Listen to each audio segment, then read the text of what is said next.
Hello guys, how you doing? Então, galera, tranquilo? Para lá para mais uma questão das ciências médicas, pessoal. E dessa vez a gente vai pegar uma questão de 2021/1, né? Prova de 2021/1. E a gente tem um texto longo aqui, né? Vamos lá ver o que esse texto vai trazer pra gente, né? Começando pelo título, a gente vê ali, né? Velho demais para a mamografia, né? Para o exame da mamografia, né?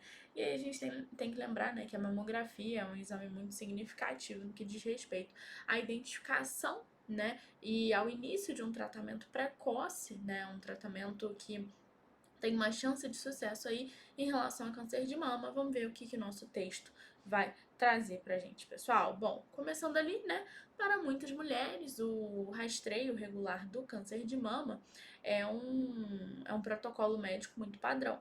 Mas e para as mulheres mais velhas? Deveria acontecer desse jeito? Então, a gente tem aí um questionamento a respeito da real eficácia, vamos dizer assim, né, da real significação da mamografia para mulheres mais velhas. Bora lá. Quando Janet Halloran viu seu médico de atenção primária pela última vez, ele perguntou se ela tinha feito a sua mamografia anual. E sim, ela respondeu que sim. Aos 76 anos, a senhora Halloran, uma corretora imobiliária em Cambridge, já passou da idade há muito tempo, né? Em que a maioria das diretrizes médicas recomenda o rastreio do câncer de mama para alguém que não tem o histórico, né, de câncer, tipo, na família, ou que já teve mesmo algum tipo de câncer, né? Mesmo para mulheres mais jovens, as diretrizes vão pedir uma mamografia a cada 2 anos, não todo ano, né? E aí a senhora Halloran, ela já podia ter parado de fazer essas mamografias ou fazer com uma frequência menor, mas o médico também nunca discutiu essa questão com ela, né? Ela diz o seguinte: essas são coisas que você precisa fazer, né? E além disso, ela ainda indicou que é um teste fácil. Faz uma vez por ano, prende a respiração e aí você já tá preparado, já tá pronto para ter mais um ano. É só uma rotina. Foi isso que ela disse. Mas para as mulheres mais velhas, deveria ser realmente assim? Houve muita incerteza, de acordo com o Dr. Xavier Garcia Albeniz, acho que fala assim, que é oncologista e epidemiologista do RTI, né? E o autor principal de um novo estudo que tenta responder essa pergunta, né? Ele indica que essa é uma área com uma falta, né, de estudos clínicos considerável, né? E estudos sobre o câncer de mama, né, como pesquisas médicas no geral, frequentemente deixam de atender, né, deixam de alcançar, melhor dizendo, o público mais velho. Então, os dados sobre mamografia a respeito de sobrevivência dessas pessoas mais velhas, né, estão limitados. As mulheres são muito limitados em relação às mulheres de 70 a 74 e praticamente não existem em relação às mulheres com 75 anos ou mais. E aí, né, tem indicação de que um órgão dos Estados Unidos, que seria a Força Tarefa Independente de Serviço Preventivo, né, fez a observação de que apesar das mamografias a cada 2 anos evidenciarem realmente, né, uma melhora na sobrevivência de mulheres de 50 a 74, não tem dado suficiente para avaliar a utilidade daquele exame para mulheres com 75 ou mais, né? E aí ainda há o acréscimo da indicação de que a Sociedade de Geriatria dos Estados Unidos, né, incluiu o rastreio do câncer de mama e de outros tipos também, né? Numa lista de testes, né, como Choose Wisely, que devem ser questionados. A Sociedade Americana de Geriatria pede aos médicos que não recomendem isso à toa, né, sem considerar a expectativa de vida e também outros fatores aí, né, porque pode ter um problema em relação ao tratamento desses idosos e tudo mais, né. No entanto, né, apesar disso, mais da metade das mulheres com mais de 75 anos faz uma mamografia de triagem, né, que seria aí pelos últimos 2 anos, né. E os Centros de Controle e Prevenção de Doenças relataram essa observação em 2018. se esse investimento em triagem de câncer de mama muda de fato a sobrevivência, é uma questão crítica, né? De acordo com o Dr. John Su, que é pesquisador de saúde em Harvard, né? E autor de um novo estudo que foi publicado nos anais de medicina, só que não tem indicação de onde são esses anais. Provavelmente deve ser de Harvard, né? Já que tem indicação ali de que ele é de lá. E aí continua dizendo que a equipe da pesquisa, né, utilizou alguns parâmetros do Medicare de 2000 e 2008 para acompanhar mais de 1 milhão de mulheres com entre 70 e 84 anos, né, que tinham feito mamografia. Elas nunca tiveram câncer de mama, tinham alta chance, assim, né, pelo histórico médico de viver mais uns 10 anos aí, pela média, e o médico, o Garcia, né, o Dr. Garcia Albeniz, ele vai indicar que essa é a população que vai recolher de fato os benefícios em relação à triagem, porque vai levar 10 anos aí para a mamografia mostrar mortalidade reduzida. Então, só essas pessoas que têm uma expectativa, só essas mulheres, na verdade, que têm expectativa de vida maior, né, vão conseguir aí de fato recolher um benefício da mamografia, porque só depois de um tempo a gente consegue perceber em mulheres dessa idade, né, se fazer ou não mamografia valeu a pena, né? E o texto ainda continua dizendo que os pesquisadores dividiram as mulheres em dois grupos, né? Um que parou com a mamografia e o outro que continuou fazendo mamografia de 15 em 15 meses ali, mais ou menos, né? E os pesquisadores descobriram que as mamografias tinham sim um benefício, né, um acréscimo ali em relação à sobrevivência, né, muito que pequeno para as mulheres de 70 a 74. E ainda se relacionando com as pesquisas anteriores, o estudo descobriu que o rastreio anual de 1.000 mulheres nessa idade, né, vai resultar numa morte a menos por câncer de mama depois de 10 anos. Então, dentre todas essas mulheres, vai resultar em menos uma morte, né?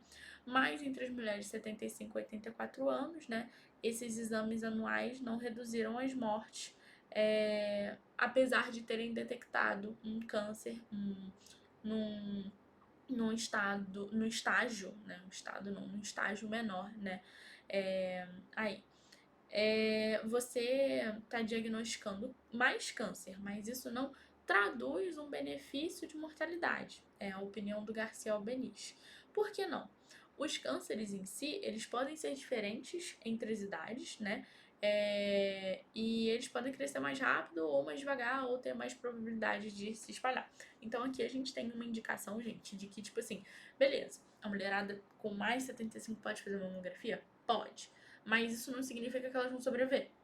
A gente tem que lembrar que as pessoas nessa idade estão com uma expectativa de vida já curta, né? Porque se a gente for parar pra pensar, você faz uma mamografia numa mulher de 40, numa mulher de 75, quem vai viver mais? Quem tem a probabilidade de viver mais? Com certeza, a mulher de 40. Com tratamento ou sem tratamento. Ou com câncer ou sem câncer, né? Porque a expectativa de vida de uma mulher de 75 já tá contada, né? Então é isso que o médico quer dizer, né? É isso que ele quer indicar, que às vezes pode não valer a pena, né? E o texto vai continuar falando que os tratamentos também podem ser menos eficazes, né, em quem é mais velho, né? E essa é a opinião do Otis Bradley, que também é oncologista e epidemiologista do Hopkins, né, que é o Johns Hopkins. E aí o texto continua dizendo que apesar das pessoas mais velhas também estarem sujeitas à mortalidade competitiva, né, isso, isso ainda tem que ser mais estudado, porque muitos cânceres, né, detectados pelas mamografias provavelmente não vão causar qualquer dano se eles não forem tratados. Mas a maioria das pessoas mais velhas que tem quaisquer outras doenças que não esses cânceres, elas vão sofrer, essas doenças vão progredir. É muito difícil dizer para alguém na casa dos 70 ou dos 80, né, que a gente vai modificar o tratamento dela ou que não vai tratar por causa da probabilidade de que outra coisa a mate, né? Então esse é o argumento. Às vezes, a pessoa pode até ter câncer, mas ela tá num estado, num período da vida que é tão debilitado, vamos dizer assim, que o desenvolvimento de outras doenças ele pode ser muito pior do que o desenvolvimento do câncer. Então a pessoa praticamente não vai morrer de câncer, né? Ela pode morrer de outras 1000 coisas, mas não vai ser o câncer ali o ponto central. É isso que a pessoa quer falar. E ainda continua falando que essa relutância em tratar, né, em conversar sobre expectativa de vida e limitação também, né, um limite, assim, no rastreio do câncer, significa que muitas mulheres não entendem, né, que as mamografias, elas são caras, elas são desconfortáveis, elas causam ansiedade, né, e também alguns elas geram alguns problemas, né?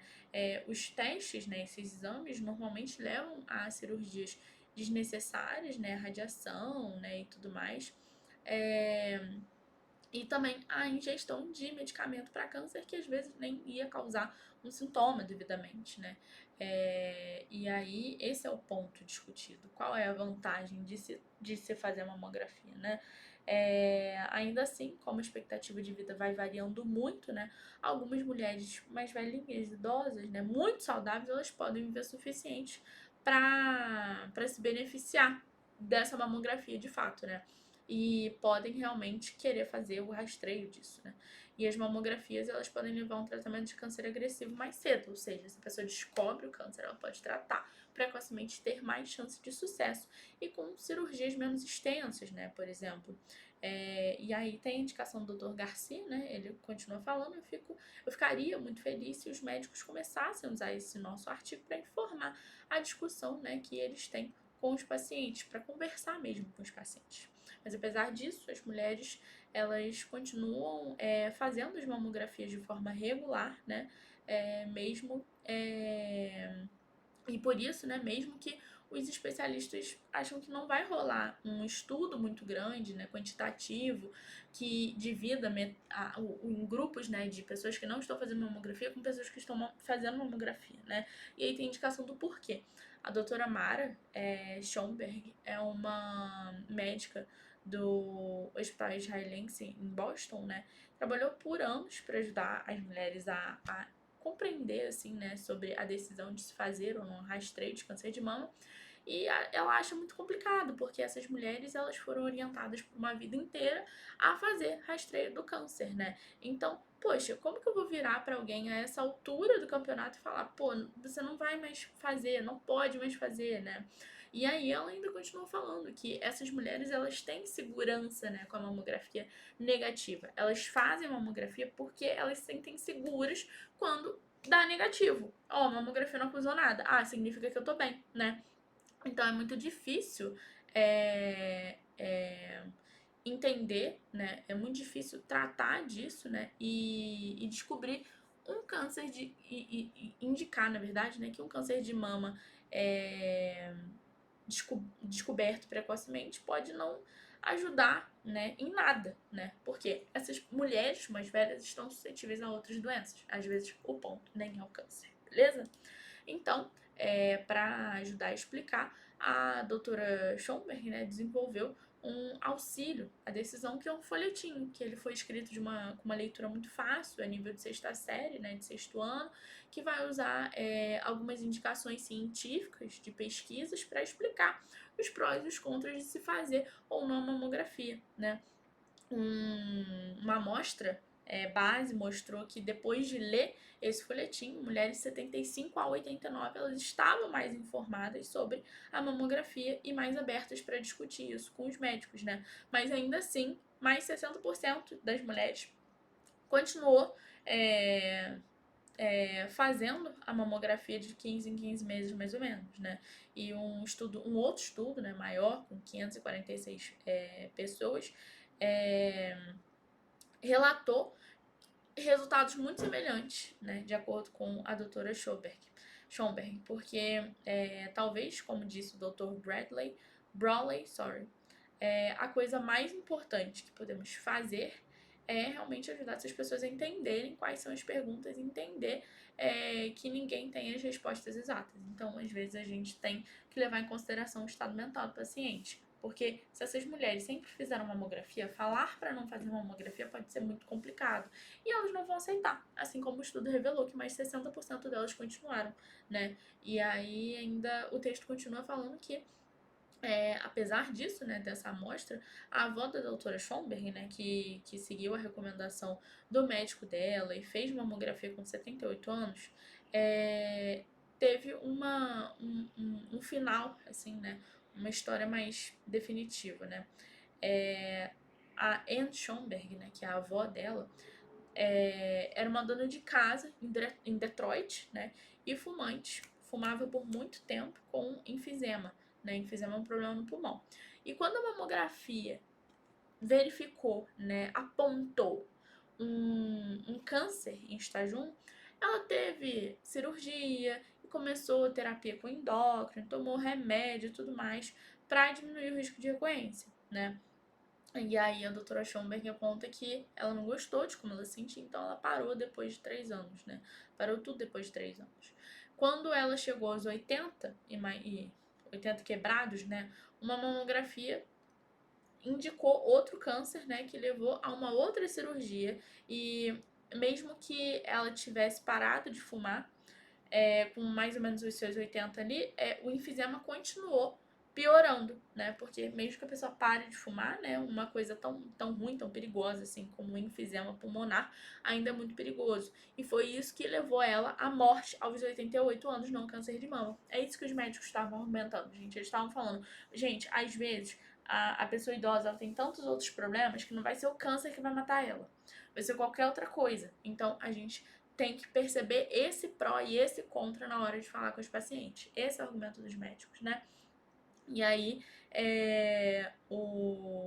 a doutora Schomberg continua falando que todas as consultas, as cirurgias, a preocupação, para ela foi tudo em vão, né? E antes de morrer, a vovó disse para ela, né, para a doutora Schomberg, que gostaria de nunca ter feito aquela mamografia. Então, a gente tem aí a indicação de uma pessoa que realmente não precisava ter feito, porque ela acabou morrendo de outra coisa, sofreu com tratamento, né? E não, a causa da morte não teve nenhuma relação com o câncer de mama. Então, o texto mostra aí que realmente, né, apesar de a mamografia ser um exame extremamente importante, os prós e os contras têm que ser avaliados quando a pessoa já tem uma expectativa de vida baixa, né? Pessoas mais idosas, principalmente. Essas são as indicações do texto. E aí, pessoal, partindo para nossa questão, né? Nosso enunciado vai dizer o seguinte: There are 4 words in bold along the first paragraph of the text. Ou seja, né, a gente tem 4 palavras aí destacadas no primeiro parágrafo do texto. Which of the following statement is correct in the text of the in the context of the text? Ou seja, gente, que é a afirmação que trate, né, do significado dessas palavras corretamente ao longo do trecho, né? Mas aí a gente tem que voltar, né, e reparar quais são essas palavras, porque na leitura corrida às vezes a gente não percebe. Vamos lá. A primeira ali é whether, né? The doctor asked whether she had undergone her annual mammogram. Ou seja, né, o médico perguntou a ela se ela tinha feito, né, a sua mamografia anual, né? Então, esse whether quer dizer se, né? Uma noção aí de condição, de possibilidade, né? Ali, a próxima palavra é so. So, Mrs. Halloran could consider stopping mammograms or at least having them less often. Ou seja, pessoal, esse so aqui a gente tem que resgatar um pouquinho antes. Vamos lá. Even for younger women, the guidelines call for a mammogram every other year, not annually. So, então a gente tem essa ideia de conclusão aqui, né? De que a senhora Halloran poderia considerar parar de fazer mamografias ou pelo menos, né, at least having them less often, ou seja, ou pelo menos tendo uma frequência menor, né? But the doctor has never discussed that prospect. Ou seja, né? Mas o médico nunca discutiu essa ideia com a senhora Halloran, né? Então a gente já tem aqui o se, o então, né? Pelo menos e o but, o mais, né? Então, pessoal, partindo aí oficialmente para nossa questão, nosso enunciado quer saber, né, o que a gente pode afirmar sobre o uso dessas palavras, né? E aí, vamos lá. But has an idea of explanation. Gente, distrator de interpretação indevida, porque o termo but ali vai carregar um valor adversativo. Não se trata de uma explicação, mas se trata de um contraste, né, em relação à situação evidenciada, né, que seria ali o caso dela considerar ou não fazer essa mamografia, né? Mas o médico nunca conversou com ela. Então, a gente tem esse contraste aí. Então, alternativa incorreta. Letra B, at least means in sequence. Ou seja, gente, o at least quer dizer em sequência, né? E aí, a alternativa está incorreta. Se trata de um distrator de interpretação indevida, porque essa progressão de ideias é um valor dado pelo desenvolvimento de uma única ideia. Tipo assim, quando a gente fala de insequência ou de em progressão de ideia ou de alguma coisa, a gente vai continuar assim, tratando de uma mesma ideia, mas ali ele já dá um outro sentido, né? Ou pelo menos fazer outra coisa, dá uma ideia de alternativa, né? Não de continuação de explicação da mesma ideia, por exemplo. Ok?